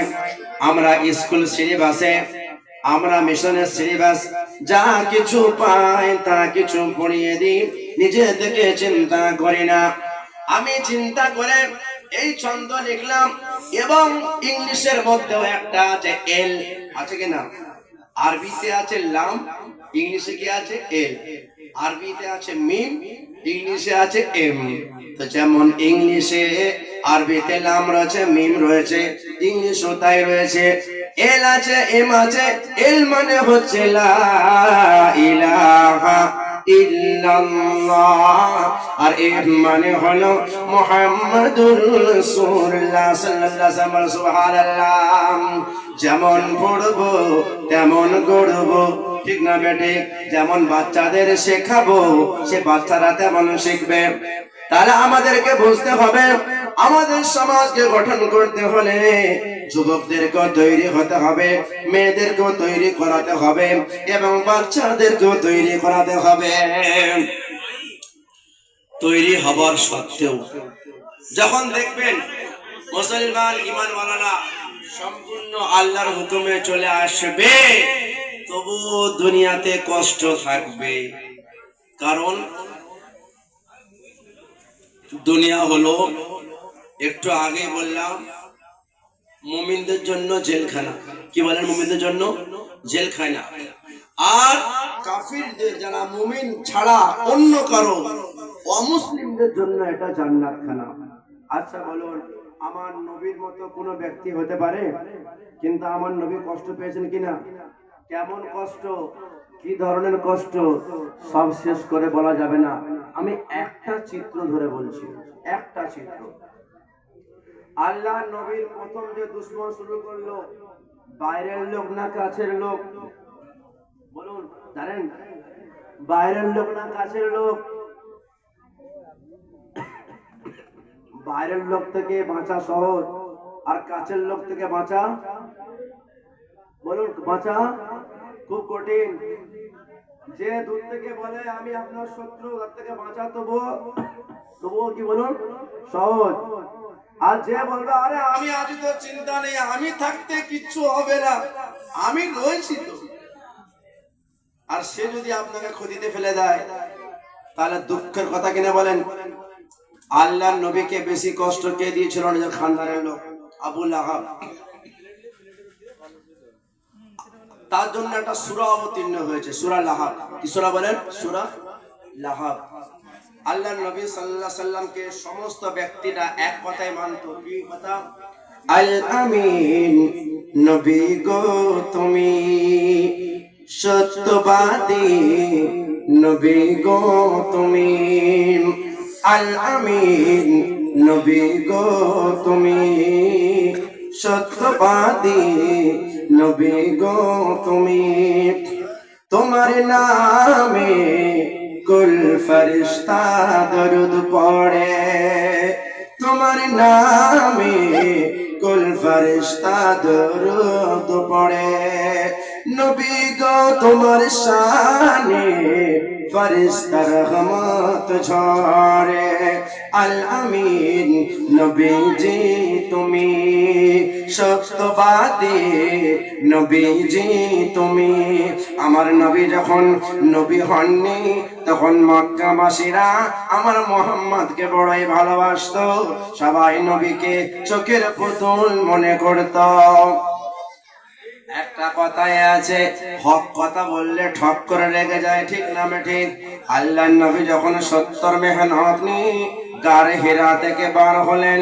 আল্লাহর নবী যখন নবী হয়ে গেলেন, যখন প্রকাশ করলেন, ও মক্কাবাসীরা আমাকে নবী বলে স্বীকার করে নাও, তখন মক্কাবাসীরা নবীর দুশমন হয়ে গেল। আল্লাহর নবী বিশ্ব নবী হঠাৎ একবার সারা মক্কাবাসীদেরকে ডাক দিলেন। তার মধ্যে মক্কার নেতা মন্ত্রীরাও ছিল। কারা ছিল? মানে নেতা মন্ত্রীরা ছিল। তার মধ্যে আবু লাহাব ছিল, আবু তালেব নবী চাচা ছিল, আবু লাহাব অনেকে ছিল। আবু লাহাব ছিল। আল্লাহর নবী কি করলো? পাহাড়ের উপরে উঠালেন, সবাইকে বলছেন, ও মক্কাবাসীরা আমি যদি নবী মুহাম্মদ তোমাদেরকে বলি বিশাল দুশমনের বাহিনীরা আসছে তোমাদের প্রতি হামলা করতে, বিশ্বাস করবে কিনা বলো? তখন নবীকে সবাই এমন বিশ্বাস করতো, সবাই বলছে হ্যাঁ হে মুহাম্মদ তুমি জীবনে একদিনও মিথ্যা কথা বলোনি, তুমি জীবনে একদিনও মিথ্যা কথা বলোনি। তুমি যদি বলো দুশমন হামলা করবে আমরা মেনে নেব এবং বাঁচার জন্য চেষ্টাও করব। তখন নবী বলছে যদি আমার এই কথা মানো আমি একটা বাস্তব কথা বলবো। বলে কি কথা? বলছে আল্লাহ আমাকে নবী বানিয়ে দিয়েছে। কি বানিয়েছে বলেন? নবী বানিয়েছে। বলে কি করতে হবে? বলে তোমরা সবাই আল্লাহ পাকের ইবাদত করো, যত 360টা বুত আছে সব ছেড়ে এক আল্লাহর ইবাদত করো আর আমাকে রাসূল বলে মেনে নাও। তো সর্বপ্রথম যে বিরোধী হয়ে গেল তার নাম হলো আবু লাহাব। কি নাম বলেন? আবু লাহাব। যেটা কে ছিল? নবী চাচা ছিল। সে আবু লাহাব রেগে গেল। রেগে যাওয়ার পরে মুহাম্মাদের নামে বাজে বাজে ছন্দ গাইতে লাগলো, আমার নবীকে গালাগালি করতে আরম্ভ করল। আবু লাহাব বিশ্ব নবীর শানে এত বাজে বাজে কথা বলছে, আল্লাহ বরদাস্ত করতে পারলেন না। তখন হযরত জিবরিল আমিনকে বলে, ও জিবরিল গো এই সূরাটা আমার নবীর শানে তুমি নিয়ে যাও। আল্লাহ পাক আয়াত অবতীর্ণ করলেন, ওগো জিবরিল বলে দাও যে আবু লাহাব বলছে নবী ধ্বংস হোক, আমি আল্লাহ বলে দিলাম আবু লাহাব ধ্বংস হয়ে যাক। বলেন সুবহানাল্লাহ। আল্লাহ পাক অবতীর্ণ করলেন কি? তাব্বাত ইয়াদা আবি লাহাবিন ওয়া তাব। আল্লাহ পাক বলছে আবু লাহাবের দুটো হাত ধ্বংস হয়ে যাক, ওয়া তাব এবং নিজেও ধ্বংস হয়ে যাক। মা আগনা আনহু মালুহু ওয়া মা কাসাব। আল্লাহ পাক বলছে আবু লাহাব মালের গরম দিত। কি করতে বলেন? ওই জন্য মালের গরম করতে নেই, দিতে নেই। অনেকে বলে আমার সঙ্গে পাঙ্গা নিবি না, আমার এক কথায় এসডিও নাচে আর বসে। এরকম লোক আছে কিনা আমাদের সমাজে? বলে আমার কথায় পার্টি অফিস ওঠে আর বসে। বলছে পয়সার গরম দেখাও না গো, পয়সার গরম দেখাও না, পয়সার বাজার চলতো যদি, পয়সার বাজার চলতো যদি তাহলে কারণ মরতো না। অনেকে বলে আমার শক্তি জানিস কত বেশি, আমার আন্ডারে 5টা ক্লাব আছে, বলে কিনা বলেন? বলছে ক্ষমতার পাওয়ার দেখাও না গো, শক্তির গরম দেখাও না, শক্তির বাজার চলতো যদি, শক্তির বাজার চলতো যদি হযরত মুসা মরতেন না। হযরতে মুসার মতো শক্তি কারোর ছিল না, এমন পাওয়ারফুল ছিল, এত বিশাল বডি ছিল, যাকে এক মুক্কা মারবে ওই জান্নাত না হলে জাহান্নামে চলে যাবে। কথা বুঝে আসছে? কিন্তু বলেন ওই মুসা নবী আজ আছে? আছে না, চলে গেছে, আল্লাহ তুলে নিয়েছে। আলাদা বিষয় আছে নাকি আল্লাহ পাক আসরে উঠাবেন, জান্নাত দেবেন, কিন্তু শক্তির পাওয়ার, পয়সার পাওয়ার দুনিয়াতে।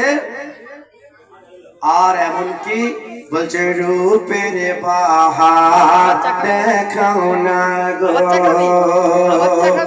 রূপের পাহাড় দেখাও না গো, রূপের পাহাড় দেখাও না, রূপের বাজার চলতো যদি, রূপের বাজার চলতো যদি, হযরত ইউসুফ মরতেন না। ইউসুফের মতো রূপ কারোর আছে?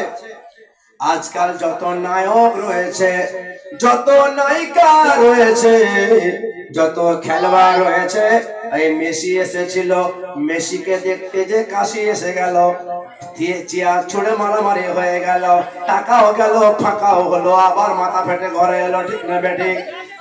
কারণ হলো দুনিয়াবাসীরা নবী তোমার জন্য রক্ত ঝরিয়েছে, তার জন্য তোমার পকেটের পয়সা বার হয় না। নবী তোমার জন্য চোখের পানি ঝরিয়েছে, তার জন্য তোমার টাকা বার হয় না। নবী তোমার জন্য আজও রোজায় শুয়ে শুয়ে কষ্ট পাচ্ছে, তাতে তোমার টাকা পয়সা বার হয় না। তুমি যখন চুল কাটতে যাও, নাপিত দোকানে যে বলছো আমাকে মেসির মতো কেটে দাও, বলে কি অনেক ছেলে? আল্লাহ নবী কষ্ট পাবে না? আমাদের ছেলেরা যে কি বলে, বলে মেসির মতো, বিরাট কোহলি, দুই ধারে চাচা, মাঝখানে খাঁচা। এখন সেলুনওয়ালা বলে, হুজুর আগের মতো চুল কেটে মজা নেই। বলে কেন? মজা তখনই হবে যখন ল্যাপটপ নিয়ে চুল কাটবে। বলে কেন? বলে কখন কি ডিজাইন উঠে যায়, সব ডিজাইন শিখে রাখতে হয়। বলে একটা 5 বছরের ছেলে এসে বলছে, বলে ও কাকু কাকু, বলে কি? বলে আমাকে 3 থাক কেটে দেবে। কথা বলে হ্যাঁ, তোর বাপ সারা কাল 1 থাক কেটে এলো, তোর 14 পুরুষ 1 থাক কেটে এলো, তোর বাপ চাচা মামা 1 থাক কেটে এলো, তুই 3 থাক কাটবি? বলে কাকু বেশি বকো না, বেশি বকো না, পয়সা তো আমি তো 3 থাক কাটবো, চুপচাপ কাটো। তাহলে যেই নবী আমার জন্য এত কষ্ট করলেন, যদি সেই নবীকে না ভালোবেসে অন্যজনকে যদি ভালোবেসে চলি, তাহলে টাকা খরচা করেও চেয়ার ছোঁয়া খেতে হবে। হ্যাঁ, টাকা খরচা করেও লাঠি খেতে হচ্ছে। ঠিক না বেটি? টাকা খরচা করেও হাঁপিয়ে হাঁপিয়ে ছুটতে হচ্ছে। ঠিক না বেটি? আর নবীর মহব্বতে যখন থাকবো, আল্লাহ ইহকালো সম্মান আর পরকালো মহা সম্মান। বলুন সুবহানাল্লাহ। বলছে রূপের পাহাড় দেখো না গো, রূপের পাহাড় দেখো না, রূপের বাজার চলতো যদি, রূপের বাজার চলতো যদি, হযরত ইউসুফ মরতেন না। হযরত ইউসুফকে আল্লাহ এত রূপ দিয়েছিল, এত রূপ দিয়েছিল, তার ছোট্টবেলায় নিজের ভাইরা দুশ্মন হয়ে গেল, অন্ধকার কুয়াতে ফেলে দিল। ও মুসলমান, কেন হবে পেরেশান? সারা বিশ্ব চাইছে মুসলমান কুয়ায় পড়ে থাক। ঠিক না বেঠিক? সারা বিশ্ব চাইছে মুসলমান পিছিয়ে যাক, কিন্তু আল্লাহ দেখিয়ে দিয়েছে কোরআনের রাজনীতি আল্লাহ শিখিয়েছে, ঠিক না বেঠিক? কোরআনের রাজনীতি হলো আল্লাহ পাক দেখিয়েছে যেই ভাইরা ইউসুফ নবীকে কুয়ায় ফেলে দিয়েছিল, আল্লাহ তাআলা ওই কুয়া থেকে বার করে বাদশার দরবারে শাহেনশাহ খাবার তাকে ব্যবস্থা করলো। বলুন সুবহানাল্লাহ, জোরে বলুন।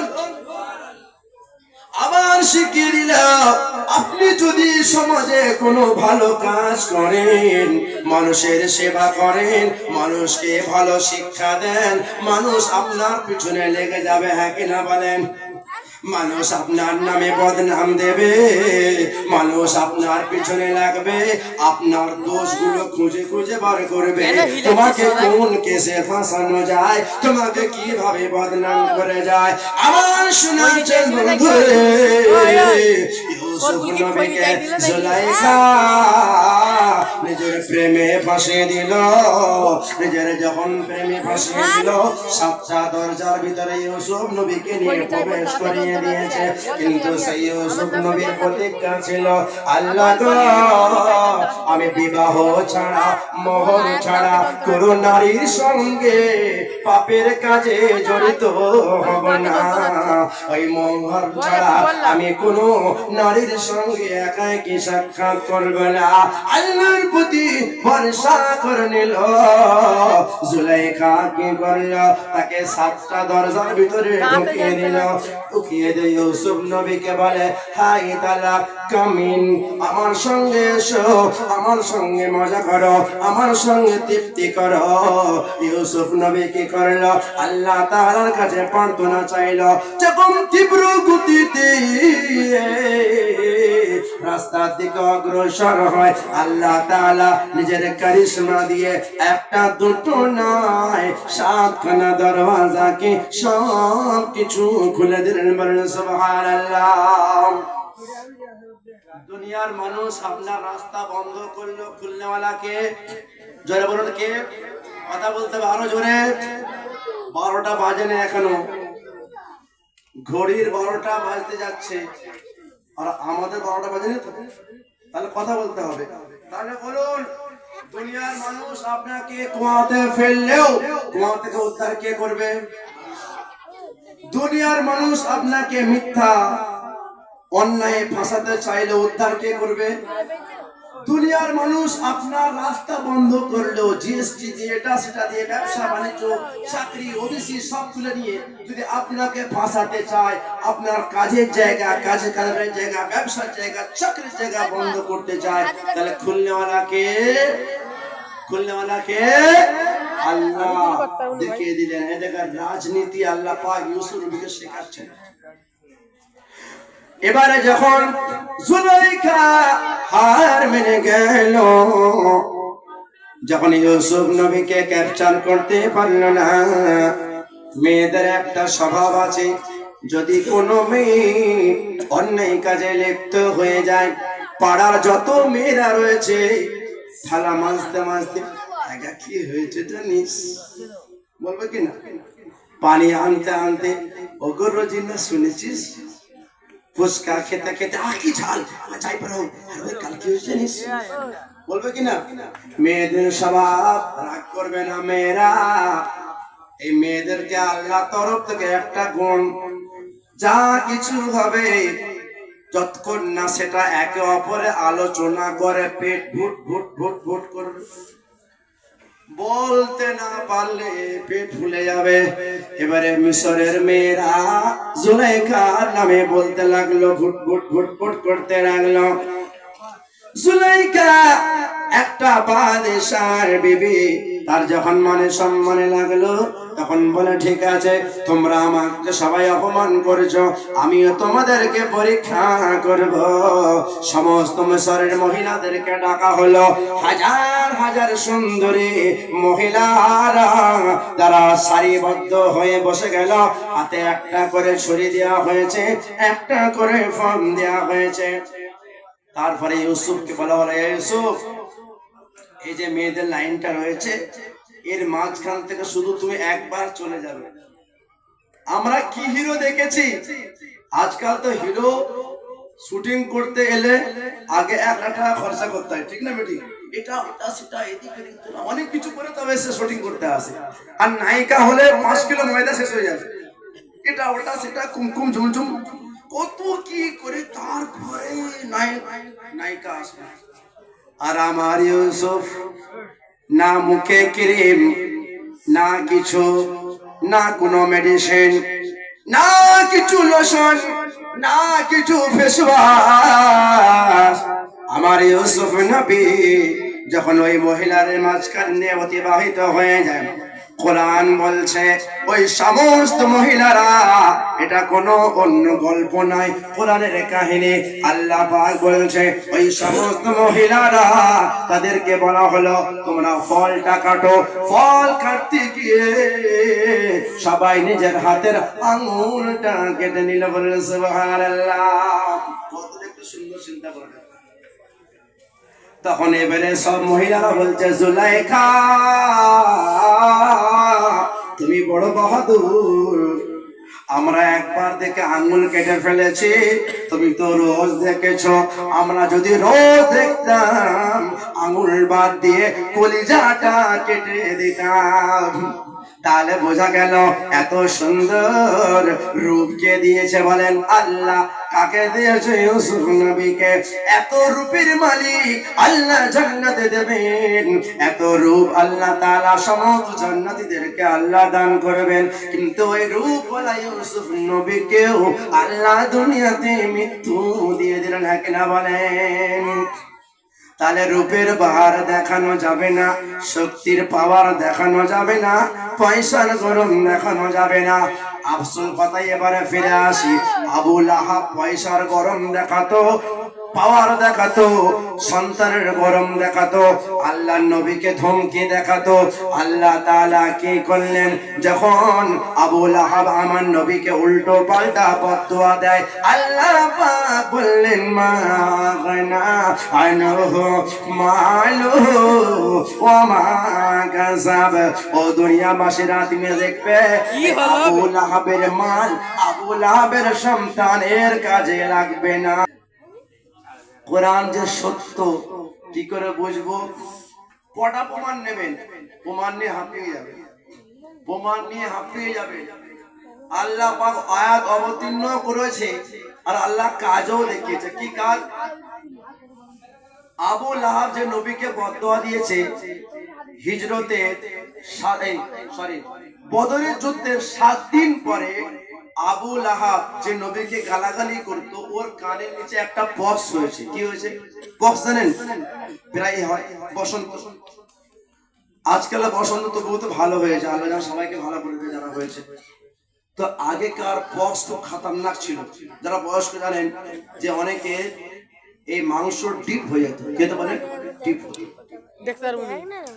আবার নবীর যুগে এই বসন্ত মার খাবি, এবার তুই মার খাবি, ছোঁয়াচে রোগ বলে মানতো, মানে যে ছুঁইবে তারও হয়ে যাবে, এমন কন্ডিশন ছিল। এখন যদি ওটা নয়, এটা মানুষের ধারণা আছে এখনো, কিন্তু ওটা কিন্তু নয়। আমরা এমনও দেখেছি এক ফ্যামিলিতে বসন্ত হয়েছে, 5 জন ফ্যামিলি, 3 জন হয়েছে, 2 জন হয়নি, এরকম দেখা গেছে।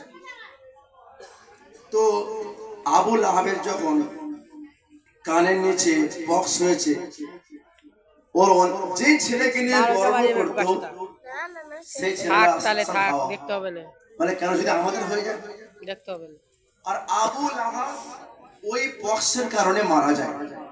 আর মারা যাওয়ার পরে ওকে যে দাফন করবে তার জন্য কোনো ছেলেরা আগে আসছে না। লাশ হয়ে গেছে, 1 দিন 2 দিন 3 দিন হয়ে দুর্গন্ধ পড়ছে। ওই সন্তান গর্ব করতে নেই, যে সন্তানের দ্বারা মানুষের কাছে অহংকার করত, তারা আবু লাহাব মানে নিজের বাপের লাশটা লাঠি করে ঠেলে আর একটা গর্ত করে তাতে ফেলে দিয়েছে। এই হলো অসম্মান আর এই হলো সম্মান। নবী পেল সম্মান, আবু লাহাব পেল অসম্মান। শান, সম্মান, সুখ শান্তি দেনেওয়ালাকে কে বলেন? দুনিয়ার মস্ত টাকা, অট্টালিকা, বিল্ডিং, মালাকানা, এমএলএ, এমপি, এটা চোখ ধোকায় ফেলেছে যে এতে শান্তি আছে। না, আপনি একবার তাদের মনের খবরটা জেনে আসুন কি পরিস্থিতিতে আছে। বোঝা গেল যে আমরা পৃথিবীতে এসেছি অল্প সময়ের জন্য, আল্লাহকে সন্তুষ্ট করব বলি ইনশাআল্লাহ। আর সন্তুষ্ট করতে গিয়ে যত পরীক্ষা হবে সেই পরীক্ষার মোকাবেলা করব বলি ইনশাআল্লাহ। তারপরে হলো আমরা যে দিনিয়াত এবং মক্তব চালাচ্ছি, মসজিদ পরিচালনা করছি, আমরা প্রত্যেকে সারিবদ্ধ হয়ে নিয়ত করি যে এই মসজিদকে এবং মক্তবকে আরো বিশাল আকারে বাড়াবো বলে ইনশাআল্লাহ। আচ্ছা বলুন, এই জলসার দ্বারা, এই মজলিসের দ্বারা, আজকের প্রোগ্রামের দ্বারা আপনাদের এলাকার ছেলে মেয়েদের ফায়দা হয়েছে হ্যাঁ কিনা? আপনার ফায়দা হয়েছে হ্যাঁ কিনা? সারা জীবন শুধু আমরা বক্তারা আর বলবো না, আমরা চাইছি আপনার এলাকাতেও বক্তা তৈরি হোক। আমাদের দিনিয়াতের উদ্দেশ্য হলো আপনারা সারা জীবন দর্শক হবেন না, যেন খেলোয়াড় হতে পারেন। কথা বোঝা আসছে? দর্শকের দাম বেশি না খেলোয়াড়ের দাম বেশি? খেলোয়াড়ের দাম বেশি নয়, খেলোয়াড়ের দাম বেশি এই জন্য যে সে খেলছে টাকা পাবে, হারলেও টাকা পাবে, জিতলেও টাকা পাবে। আর যে দর্শক আসতে এলো এই হাততালি বাজাবে, আর না হলে কি হবে? পয়সা দিয়ে দেখতে হবে। আমাদের দুনিয়াতের উদ্দেশ্য আপনি যখন মারা যাবেন ইমাম সাহেব নয়, যেন আপনার ছেলে আপনার জানাজা পড়াতে পারে। নিয়ে ধারণা খারাপ? আচ্ছা বলুন, যদি আপনার ছেলে